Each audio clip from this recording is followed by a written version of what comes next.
Buenas tardes, buenos días o buenas noches, dependiendo de la hora en que usted esté viendo este video.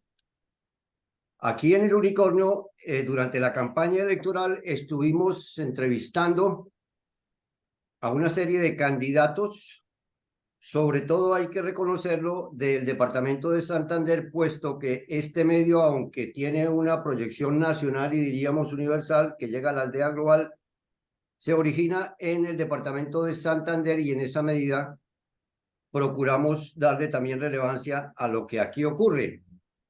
Hoy precisamente tenemos a un analista, un reconocido analista, politólogo, historiador santanderiano, pero queremos tratar el tema nacional y local.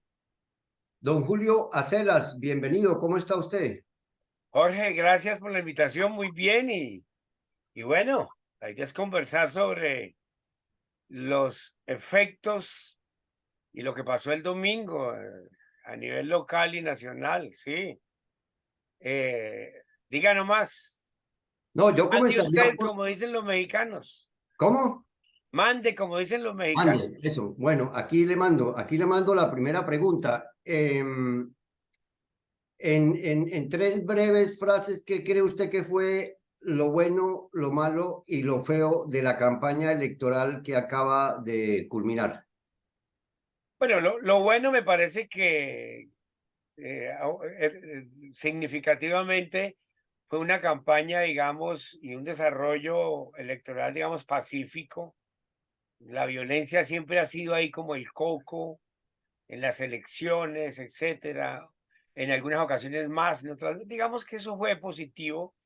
Dos, que hubo garantías, también algo positivo para todos los candidatos. Esta vez teníamos 36 partidos como nunca antes, habíamos tenido tantas listas.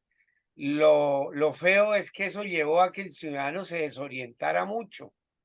Buscar un candidato al consejo en 36 listas, cada una con 19, por ejemplo, en Bucaramanga, o 45 opciones en Bogotá, eso es una cosa de locos. Permítame un paréntesis. ¿No cree usted que Colombia es tal vez el país con más partidos políticos en el mundo? Es que es Total. absurdo, es delirante, es macondiano, un país con 36 partidos políticos. Y sobre todo partidos que no cumplen el rol como tal, como colectividades, con proyecto de sociedad, con proyecto ideológico, Exacto. organizados estructuralmente, con afiliados, militantes, no son esos partidos. O sea, los partidos se convirtieron en microempresas electorales de políticos reconocidos o de grupos de políticos o partidos de garaje y de carpeta, como son la mayoría que en el último año se les ha dado personería jurídica.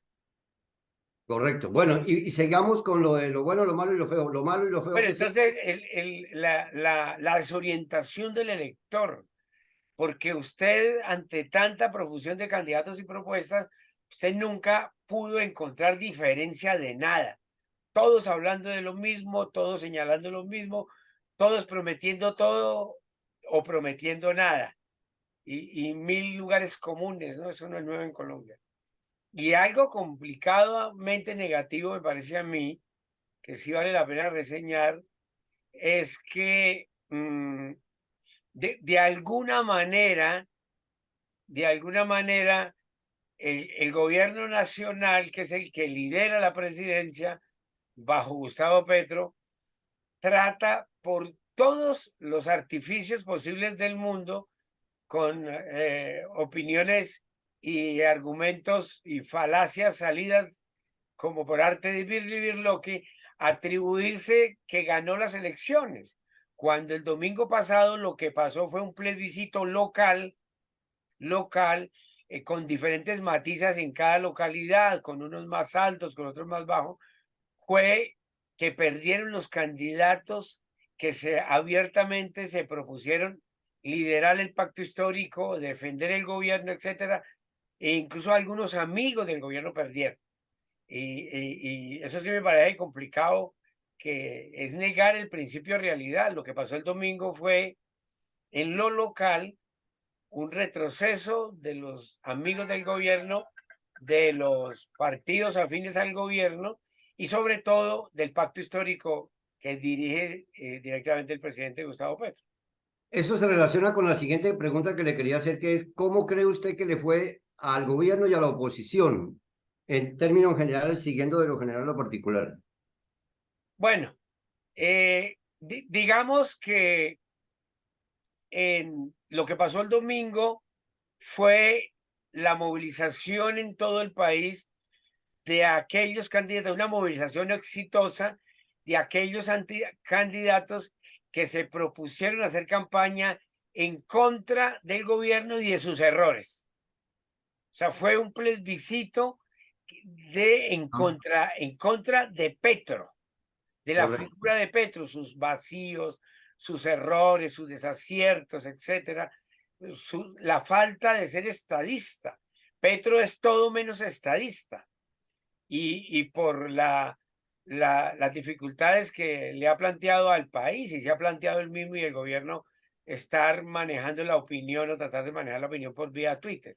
Entonces, digamos que fue un plebiscito, fue un voto contra el gobierno y los candidatos que abiertamente se presentaron a favor del gobierno. Incluso, incluso candidatos que inicialmente conformaron la coalición nacional o el pacto nacional. Muchos de los candidatos que fueron amigos del gobierno al comienzo, después los echaron y que le han venido votando las reformas en el Congreso, algunas más, otras menos. Muchos de esos candidatos hicieron campaña antipetro y ganaron, pero no necesariamente esos candidatos, digamos que es un indicador de triunfo del proyecto del gobierno, que es como maniqueamente el gobierno pretende manipularlo. ¿Y quiénes ganaron? Ganaron los partidos abiertamente de oposición. El mayor elector en consejos y en otras, en asambleas, se fue el Partido Liberal. El Partido Conservador sacó en relación a hace 4 años un número importante de elegidos, cambio radical. El partido de la U, que había sufrido un retroceso, avanzó. Y digamos que el pacto histórico que hace 4 años no existía, pero que tampoco sigue existiendo como tal, es una amalgama de 5 o 6 partidos que no tienen, digamos, identidad, avanzó un poco, pero en general el gran perdedor es el gobierno de Petro, la figura del presidente y los que se pusieron la camiseta del pacto histórico y ganaron las fuerzas de oposición. Hubo un repunte, vea, paradójicamente, del Centro Democrático. Hace 4 años el Centro Democrático llegó perdió Estaba aplastado. arriba de 15 senadores y Claro. de 2 años para acá ha venido presentando una recuperación. Entonces, paradójicamente ganaron los partidos de oposición al gobierno. Hablando de paradojas, a mí me llama la atención en Bogotá. Primero que se suponía que iba a haber una segunda vuelta entre Carlos Fernando Galán y Gustavo Bolívar. Y segundo, que hace no, hace 4 años, cuando ganó Petro, Claudia López se declaró triunfadora en la medida en que, digamos, estaba dentro de la fórmula de centro e izquierda que apoyaban a Petro. Y ahora que gana Carlos Fernando Galán, también se declara triunfadora. Hay una especie de galimatías. ¿Cómo juzga usted No, ese no, fenómeno? pero la política sin contexto no se comprende bien. Hace 4 años, cuando ella gana, recuerda que ella venía de apoyar abiertamente en la segunda vuelta a Gustavo Petro, en Exacto. contra del otro sector del Partido Verde que no quiso apoyar a Petro. Recuerde usted. Ah, O sea, ella ok, estaba jugada en la coalición que en segunda vuelta apoyó a Petro, pero que perdió. O a eso sea, voy. Sí, digamos, ya. esta vez no, esta vez el Partido Verde, a pesar de que se oficialmente estaba con el gobierno, apoyó en segunda vuelta a Petro, digamos, y ganaron con el gobierno, se han venido distanciando por producto pues del debate de las reformas.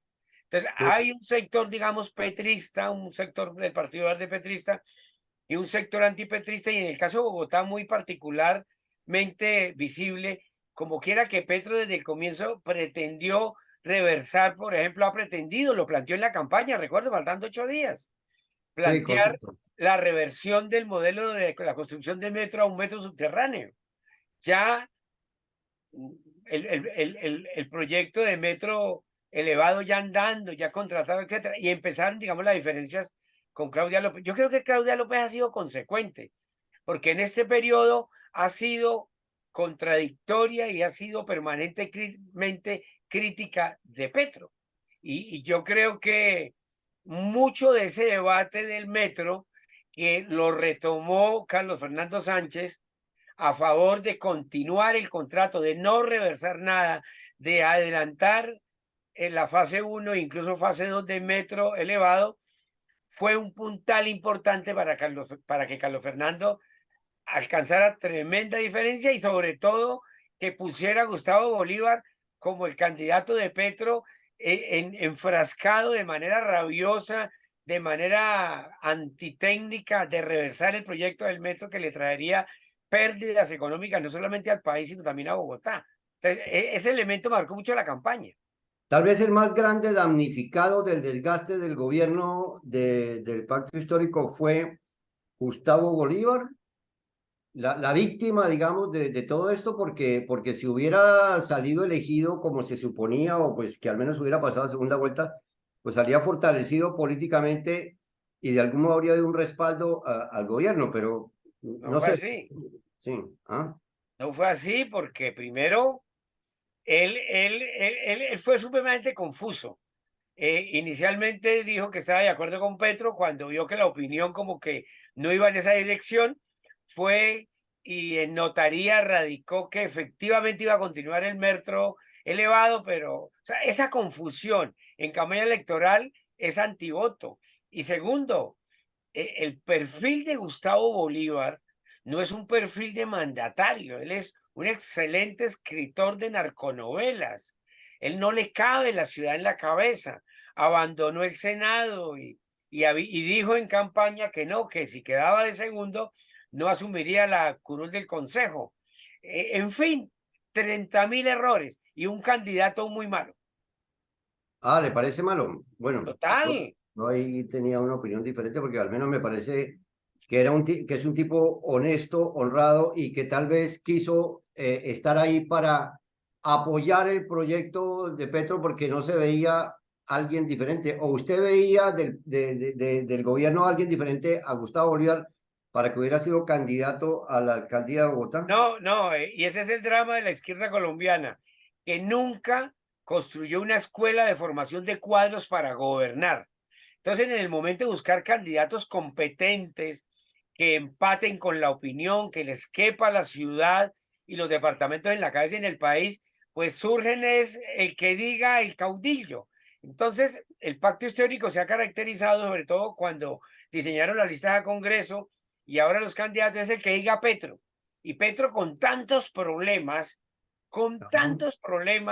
que va a conocer la dinámica propia de las regiones, incluso en contra de democracias internas del pacto en muchas localidades. Entonces, eso es antidemocrático. No hay cuadros. Y en el mejor escenario, el candidato era Gustavo Bolívar. Imagínense lo complicado del partido en términos de renovación de cuadros. Vaya, mire usted el desempeño de la bancada parlamentaria. Eso da vergüenza. Al menos en Santander, por primera vez, 3, 4 representantes, la bancada independiente pro Petro hace un año es mayoritaria, nadie los conoce y Ujú. terminaron siendo activistas señalados y promocionados a dedo con una total desconexión de la opinión. Esta vez no se pusieron de acuerdo ni para elegir un diputado. Cierto, tiene razón. Y se nota además una división interna dentro del pacto histórico que contribuyó a perjudicarlos. Me llama la atención, por ejemplo, en Girón, un pueblo tan pequeño, y había un candidato del pacto histórico y un candidato de Colombia Humana y una candidata del pacto histórico, siendo que el pacto histórico, que Colombia Humana es del pacto histórico, ¿verdad? Gobernación de Santander, Jorge. Carlos Ramón González, que es el dueño de la mayoría del Partido Verde, mano derecha de Petro, respaldó a Ferley. Ay, María, Pero sí. a la vez había un candidato de Colombia Humana, un muchacho de Barranca totalmente intrascendente, pero había otro por el Partido Ecológico de las entrañas de Juan Gustavo Torres, Petro. que venía del petrismo, sí, Entonces digamos que habían exactamente. tres candidatos que a la postre fue un desastre total. Claro. Bueno, y hablando ya pensando en lo que puede pasar a nivel de presidenciales para el 2026, que ya empiezan a proyectarse cosas a partir de lo que está pasando, ¿usted a quién vería como el candidato del petrismo, el candidato del uribismo y el candidato del centro a la presidencia en 2026? ¿Auguro algo? Yo no me atrevería a profetizar nada porque no es fácil, pero yo veo que si los sectores alternativos, lo que yo llamo el petrismo-leninismo, quiere jugar fuertemente, tiene que empezar desde ya a fortalecer candidatos, digamos, nuevos, no de las entrañas del M19 con pasados complicados. Por ejemplo, yo veo, a mí me parece la figura con todas las dificultades de Carlos Caicedo, incluso de Camilo Romero, esas figuras más frescas, más jóvenes. Pero yo lo que presiento es que con estos resultados y con el desempeño cada vez más del gobierno de Petro, se va a fortalecer un foco de derecha muy fuerte, de derecha muy fuerte, pero también se va a fortalecer una opción, vea quien lo creyera, impensable hace un año y hace 2 años, una opción de centro izquierda. O sea, de esos sectores que en su momento se aglutinaron alrededor de Fajardo, veo con una proyección interesante para la coyuntura del país, dependiendo de cómo termine el gobierno de Petro, que yo no creo que las dificultades van a seguir persistiendo. Una figura como el de Alejandro Gaviria, etcétera. Yo creo que por ahí va a ser la cosa. Y por el lado Petro, del uribismo, una María Fernanda Caballo, es que hay también uno, no ve a hay quién. que hacer una precisión. El, la derecha en Colombia no es el uribismo. El uribismo es un sector. La derecha es variopinta, es una mirada muy grande. De derecha es, por ejemplo, de derecha es Germán Vargas Lleras, Vargas pero Lleras, el Partido Conservador, el uribismo, el Cambio Cambio Radical, Radical, la U. digamos, el sector conservador, que entre otras cosas ha sido aliado de Petro en el Congreso, es de derecha, de centro derecha. El uribismo, digamos, es otra cosa. O sea, toda la derecha en Colombia no es el uribismo, como toda la izquierda en Colombia no es el petrismo-leninismo. Ahí hay Correcto. sectores muy variopintos. Entonces yo creo que se va a fortalecer una opción de derecha, que podría ser de Sí, extrema derecha, no sabemos, pero todo esto va a fortalecer el centro correcto. político de Sí, la centroizquierda, etcétera, sectores que otrora estuvieron con Fajardo y que fueron muy desprestigiados porque fueron bautizados como tibios, como que no tibios, los tomaban tibios, un exactamente. partido, etcétera. Se van a fortalecer. Correcto. Bueno, al uribismo, una opinión personal es que yo lo veo no dentro de los variopintos, sino algo así como un concierto para delinquir, pero es una opinión muy personal. Vamos a Santander. En Santander salen elegidos dos personas que han dado para que se use la expresión mano dura. El general Juvenal Díaz en la gobernación y el pastorcito Jaime Beltrán en la alcaldía de Bucaramanga, ambos con clara concepción de derecha. No sé si me equivoco. ¿Usted cómo ve el panorama ahí con esos dos ganadores? Claro, Santander ha venido construyendo desde finales de los 90 y comienzos de los 2000 unas adscripciones electorales políticas de centro derecha y de derecha. Y eso se ha mantenido. En el concierto nacional se ha mantenido hasta hoy. Incluso Rodolfo gana aquí 73% en contra de Petro y la mayoría de su electorado fue un electorado de centro derecha, digamos. La centroizquierda y los sectores, digamos, más radicales estuvieron con Petro y son una minoría. Entonces no es nada nuevo. Más que de mano dura y de fuerza, lo que se cristalizó el domingo y la emoción política que se compró el ciudadano de a pie, la mayoría de la opinión, porque esos fueron fenómenos de opinión, es la matriz y la narrativa de la seguridad.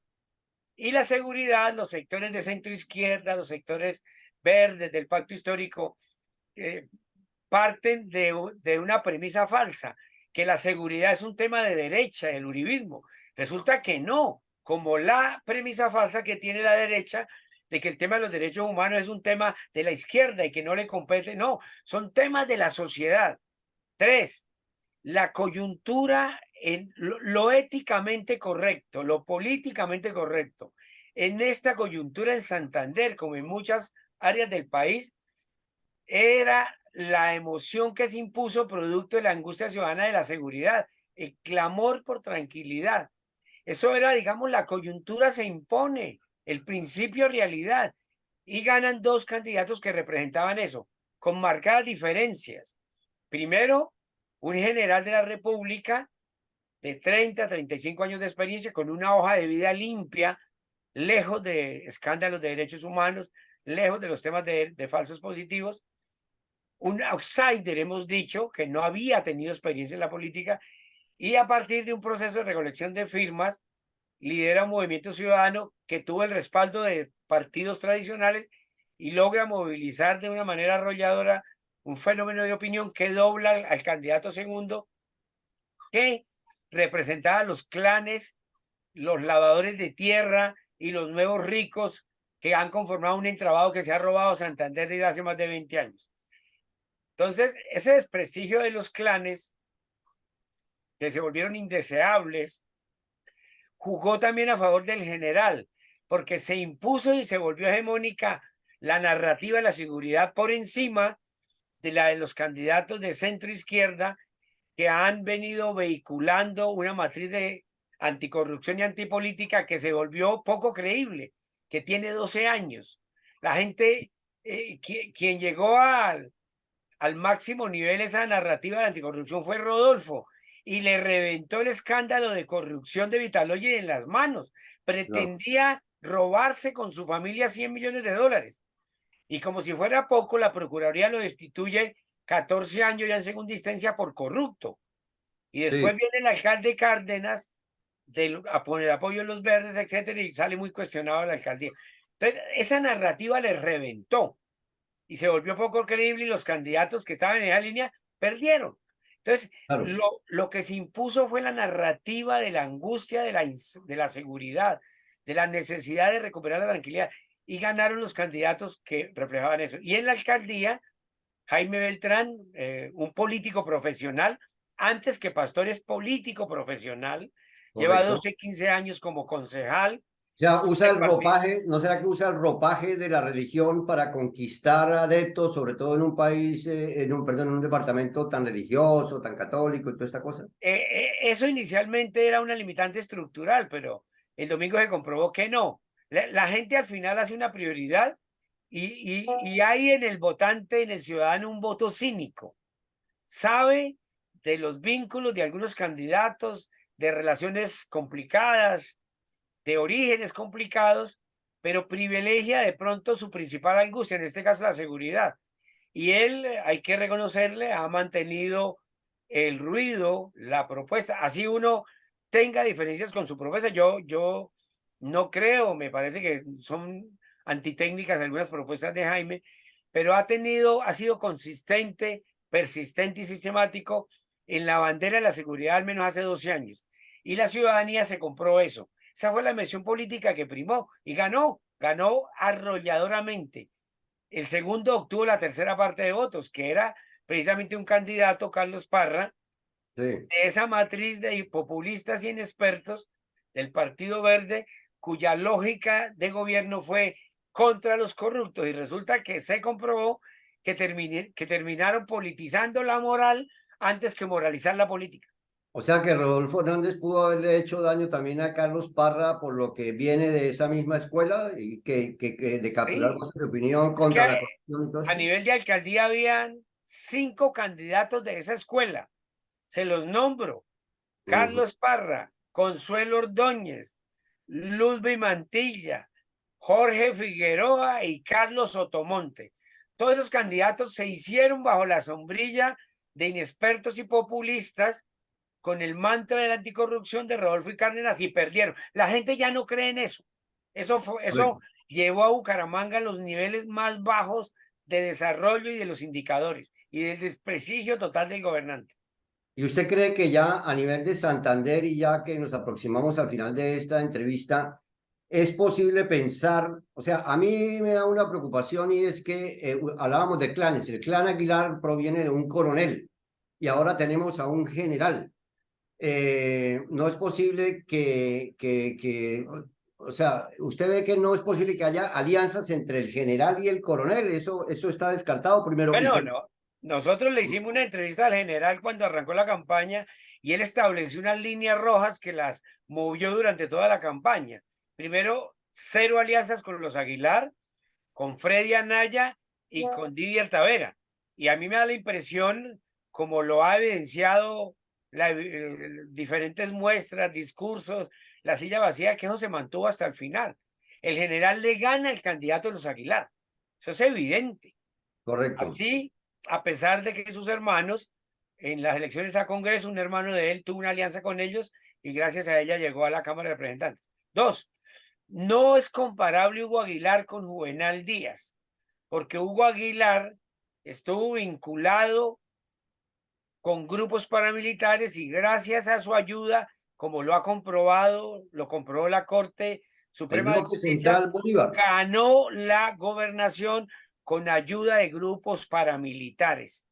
En esos días correcto. tiene de nuevo una enésima oportunidad para que la JEP lo admita, pero tiene que decir la verdad. Y, o sea, y no hay ninguna comparación con el general Juvenal Díaz. Segundo, hay una diferencia también política partidista. Hugo Aguilar se montó y fue nominado y ganó por un partido regional que tuvo alcance nacional, que toda su cúpula resultó condenada en la picota por concierto para delinquir, que fue Convergencia Ciudadana, de origen de izquierda y de algunos sectores tradicionales de los partidos. Juvenal Díaz, a pesar de que tiene familia política, Iván Díaz y Luis Eduardo Díaz, construyó un movimiento ciudadano independiente llamado Es Tiempo, con firmas de los ciudadanos. No obedece a estructuras políticas. Y tercero, los apoyos políticos que recibió del Centro Democrático, del Partido Conservador y del Partido Liberal fueron de gratis. Allí no hubo grandes sumas de dinero, promesas de secretarías, y si algo caracterizó al general es que mantiene una independencia y un criterio propio frente a no solamente a los temas de campaña, sino frente a los temas de la gobernanza. Lo más seguro es que los va a mantener. Ese es el reto, de Eso, seguir exacto. demostrando que va a ser independiente, autónomo y que las estructuras políticas que lo apoyaron en un 30-40% no van a tomar decisiones en la gobernación. Ok, entonces eso me conduce a la última pregunta. Entonces, ¿usted cree que tenemos motivos para ser optimistas en cuanto a que la persona que salió elegida a la gobernación de Santander no nos va a decepcionar? Yo creo que hay motivos porque estos elementos que acabamos de señalar así, digamos, lo ameritan. La política sin historia no se puede comprender. Y así como usted se lance a la política, haga la campaña, etcétera, eso marca mucho el derrotero. Pero además yo creo una cosa, Jorge, hay un cansancio, un hastío de estos 20 años de gobernanza en Santander.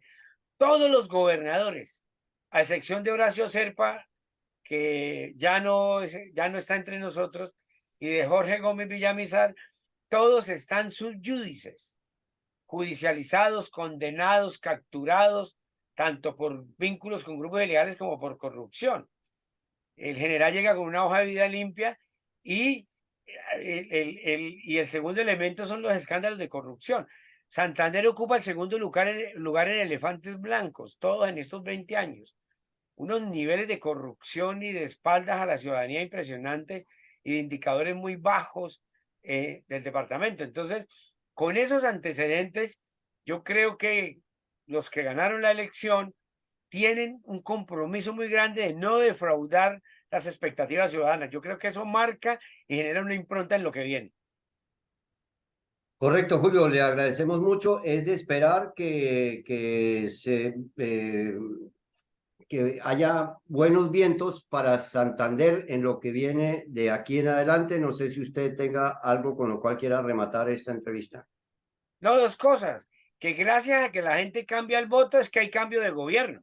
Aquí mucha gente que movilizaba a los clanes se cansó y se movilizó libremente a favor del general. Y ellos quedaron en minoría. El voto de opinión en Santander fue del 74%. Ese es el hecho político trascendental. Y dos, las expectativas ciudadanas es una espada de Damocles hoy en la nuca del gobernante. Y Petro es el mejor ejemplo. Cambiaron. Hoy la gente quiere más cosas, quiere más problemas solucionados. Dos, quiere cosas de mejor calidad. Y tres, la gente quiere cosas y resoluciones a sus problemas ya. Y ese me parece que es una buena contención para que los gobernantes cumplan y se desempeñen bien. Perfecto. Julio, muchas gracias por estos minutos. Creo que ha brindado importantes elementos, aportes para analizar y para tener en cuenta de aquí en adelante. Gracias por su presencia aquí en el Unicornio. Bueno, Jorge, gracias. Larga vida.